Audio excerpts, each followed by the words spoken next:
Olá, será que a escala 6 por 1 vai mudar? Será que a escala 6 por 1 vai acabar e vai ter agora a escala 4 por 3? Ou vai ficar na escala 5 por 2?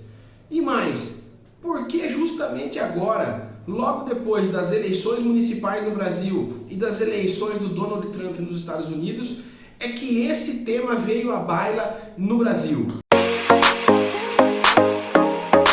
Olá pessoal, tudo bem? Como vocês sabem, eu sou o Dr. Luciano Masson e hoje nós vamos falar sobre a escala 6 por 1, se ela vai acabar ou não e o que é essa escala, sobre a escala 5 por 2 e a possível escala 4 por 3 e todas as diversas nuances que estão pautando esse assunto no Brasil hoje e que tem feito uma mudança de pensamento, uma discussão intensa entre empresas, empresários, empregados e toda a sociedade. Nós já fizemos um vídeo aqui no canal tratando sobre esse assunto, mas foram tantas as mensagens, tantas as dúvidas, que eu selecionei a maior parte dessas dúvidas, fiz mais alguns estudos e estou tentando esclarecer neste vídeo mais uma grande quantidade de informações sobre esse tema. Eu vou deixar aqui na descrição também, no final do vídeo, o outro vídeo que a gente já fez sobre esse assunto, porque eu acredito que a somatória de análise, de estudo, de visualizações dos dois vídeos pode te dar bastante informações para ficar com a mente aberta sobre essa discussão que é feita no momento em nosso país. Perfeito? Primeiramente, é importante dizer que essa discussão da escala 6 por 1, 5 por 2, 4 por 3 se deu agora inicialmente através de uma PEC, da tentativa de colocação de uma PEC, uma proposta à emenda à Constituição Federal. Ela foi agora colocada e precisa de mais de 170 assinaturas para poder começar a tramitar no Congresso Nacional. Não significa que imediatamente ela vai ter resultado ou que isso vai mudar imediatamente. Significa que vai se começar todo um estudo, um debate, uma discussão, porque o que se deseja ali nessa PEC, embora fale que é o fim da jornada 6 por 1, o que se deseja ali é o fim da jornada 6 por 1, que é a padrão que nós temos, que são 5 dias de trabalho durante a semana, mais 4 horas aos sábados, mudando não para a 5 por 2, que também é outra escala já muito comum, no qual a pessoa trabalha de segunda a sexta e pega aquelas 4 horas do sábado e joga aqui durante a semana. Não é isso. O que essa PEC deseja é acabar com isso e transformar numa jornada 4 por 3, onde vai se trabalhar 4 dias, 8 horas e 3 dias vai se descansar, beleza? Então, como eu disse para vocês, a jornada padrão que nós temos hoje na Constituição Federal é uma escala de 6 por 1, onde se trabalha até 6 dias e descansa 1, e a jornada, que é o tempo de trabalho, são 44 horas semanais dentro dessa escala, que pode ser 6 por 1 ou 5 por 2, entre outras escalas possíveis. Mas a jornada de 44 horas só começou a existir em nosso país a partir da Constituição Federal de 88. Antes disso, a jornada era de 48 horas. Na época da consolidação das leis do trabalho, lá em 1943, era fixado 48 horas, podendo ser feito menos, mas o limite 48 horas. O que ultrapassasse isso seriam horas extras. E depois da Constituição Federal, agora então de 88, 44 horas é o limite, podendo ir mais horas desde que sejam pagas como horas extras, que são com adicional de 50% no padrão, e em feriados e domingos tem que ser um adicional de 100%. Perfeito? Esse é o padrão. Um ponto importante de se colocar é que, ainda que todo esse estudo seja feito, ainda que o Congresso decida mudar, através de uma proposta à emenda constitucional, de 44 horas limite para 36, 4 por 3, de 6 por 1 para 4 por 3, por exemplo, isso não vai afetar praticamente 40% da população. Mas Luciano, por que você está falando isso? Porque 40% da população brasileira, para ser mais preciso, 38% da população brasileira, trabalha no mercado informal, não tem carteira registrada, não é vinculado nem à União, estados e municípios. Logo, essas pessoas já fazem uma jornada específica delas e que pode ser maior que 44 ou menor. O governo não tem uma dimensão plena disso, mas mudando essa regra, isso não irá afetar praticamente 40% da população brasileira. Além disso, é importante dizer também que uma pesquisa recente do IBGE deixou claro em seus estudos que a média de trabalho brasileira não é das tais 44 horas, mas sim já é 37 horas e meia por semana. Agora veja, tenhamos calma, vamos analisar esse número. Se a média é 37 horas e meia, significa que um grupo de pessoas trabalha mais do que 44, mas um outro grupo trabalha bem menos que 37, trabalha 30, 28, 25, para que a média possa ser 37 horas e meia. Mas é um dado importante.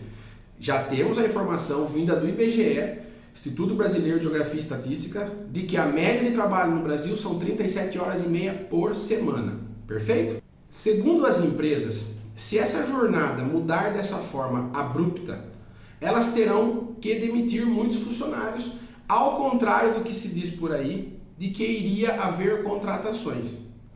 Por quê? Se a jornada sair de 44 horas, como ela é atualmente, e automaticamente ela migrar para 36 horas, saindo de uma escala de 6 por 1 e migrando para uma escala de 4 por 3, esses profissionais, isso vai representar para as empresas um aumento do custo de cada um desses profissionais de 20%. Não porque aumentou-se o salário, mas porque não poderão demitir, não poderão, melhor dizendo, diminuir o salário, mas terão que reduzir praticamente a jornada em 20%. Agora vejam, muitas vezes, na maior parte dos casos, as empresas não poderão repassar em seus produtos, em seus serviços, esse aumento de 20% no custo. Primeiramente, não poderão fazer porque existe muita competitividade. Outro ponto, se eles fizerem isso, automaticamente vai gerar um aumento de inflação no país. Mas muito mais provavelmente o que vai acontecer é o seguinte: o empresário vai se adaptar. Num primeiro momento, ele vai ter que suportar esses 20%, mas o que ele vai fazer? Ele vai falar, olha, eu não consigo manter isso aqui. Ele vai começar a demitir essas pessoas e contratar novos empregados com um salário 20% menor. Ele vai praticar a chamada rotatividade dos seus funcionários, também conhecido como turnover. É muito provável que isso vá acontecer e que as pessoas que, num primeiro momento, foram beneficiadas, porque elas tiveram uma redução de jornada, uma redução de escala, sem que tenha reduzido o seu salário, elas vão acabar sendo demitidas e outras serão contratadas já nesta nova escala e jornada, mas com certeza com um salário 20% menor. Muito provavelmente é isso que vai acontecer. Mesmo assim, é importante a gente refletir, porque com muitas pessoas que a gente conversa, que a gente tem contato, muitas pessoas podem até aceitar ganhar menos para trabalhar menos e eventualmente estar mais tempo com a família, ou ter mais tempo livre para se recapacitar, para se capacitar para um trabalho melhor no futuro. Por que eu tenho dito isso? Porque o que se percebe atualmente é que a relação do trabalho entre as pessoas e o trabalho que os nossos avós tinham já é diferente da relação que nós temos com o trabalho e é muito diferente da relação que os jovens que estão entrando no mercado de trabalho, que estão aí começando no mercado de trabalho, têm com o trabalho. Eles não veem mais o trabalho acima de tudo, o trabalho como algo de crescimento social. Eles enxergam a dinâmica do trabalho de uma forma muito diferente. Sobretudo em tempos pós-pandemia, nos quais existem os trabalhos remotos, home office e outras formas de trabalho. E aproveitando, se você está até agora conosco, se inscreva em nossos canais, Luciano Masson Advogado, BMV Advogados, compartilhe o vídeo. Se você tiver dúvidas, escreve aqui para mim, a gente vai debater, para a gente debater sobre esse tema e sobre outros temas. Se você gostou, compartilha com amigos, dá o like, porque é preciso que você dê o like para o YouTube entender que você está gostando desse conteúdo que a gente faz e encaminhe novos conteúdos semelhantes para você. Perfeito? Mas um ponto muito importante que eu comecei falando lá na chamada inicial do vídeo e que agora eu quero debater com você é uma discussão grande que está rodando nas mídias sociais e até no Congresso. Perceba, essa pauta da redução da escala, que conversa muito com os trabalhadores, surgiu justamente agora, logo após as eleições municipais de 2024, quando a esquerda saiu muito enfraquecida, perdendo espaço para partidos de direita e para partidos de centro, e também que, lá nos Estados Unidos, o Donald Trump acabou se elegendo presidente, com uma visão muito mais de direita do que de esquerda. E estranhamente, logo após esses dois eventos, a esquerda, que se vê enfraquecida e começa a perceber que somente ficar defendendo minorias e se esquecendo do trabalhador está fazendo com que ela se distancie da sua base de eleitores, rapidamente traz à baila uma nova discussão em prol do trabalhador. O fim da escala 6x1, o início da escala 4x3, a redução da jornada. Eu não estou falando que tudo está conectado, mas eu acho importante você refletir sobre esse ponto também para melhor enxergar tudo que está acontecendo aqui. Agora veja, o fato de iniciar esse debate é importante, porque muitas vezes a escala 6x1 pode ser mitigada, pode ser relativizada, migrando-se para uma escala 5x2, com a chamada compensação de horas, compensação de jornada. Isso iria dar um dia a mais de descanso para o trabalhador e não afetaria a empresa, porque ela continuaria utilizando o trabalhador dentro das 44 horas que ela tem que usar, mas num período de 5 dias e não mais de 6. Se esse for um objetivo, provavelmente existe algo a ser trabalhado nessa linha.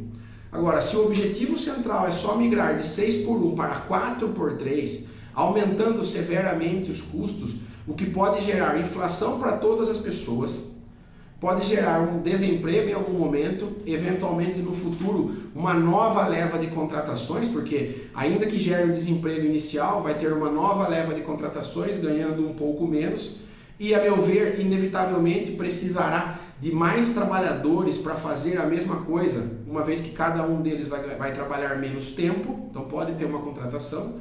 Só que se tiver pouco trabalhador para ser contratado, isso também faz aumentar a massa salarial em médio prazo, que também pode gerar inflação. Então nós temos vários debates que podem ser inflacionários e que pegam a todos de surpresa. Um outro ponto importante que a gente tem que pensar sobre é que uma boa parte dos trabalhadores que são funcionários públicos são regidos pela CLT e automaticamente, se a escala mudar, eles serão automaticamente convertidos de escala 6x1 ou 5x2 para tal escala 4x3, aumentando um custo para o Estado imediato de praticamente 20% a mais. Não que o Estado vá ter que despender de 20% a mais, mas ele vai ter 20% a menos de produtividade, numa produtividade que já é bastante relativa. E para piorar, o governo não pode fazer como as empresas essa tal rotatividade ou turnover, porque a maior parte dos trabalhadores ou podem ter estabilidade ou a forma de demissão no serviço público é muito mais engessada do que no meio privado.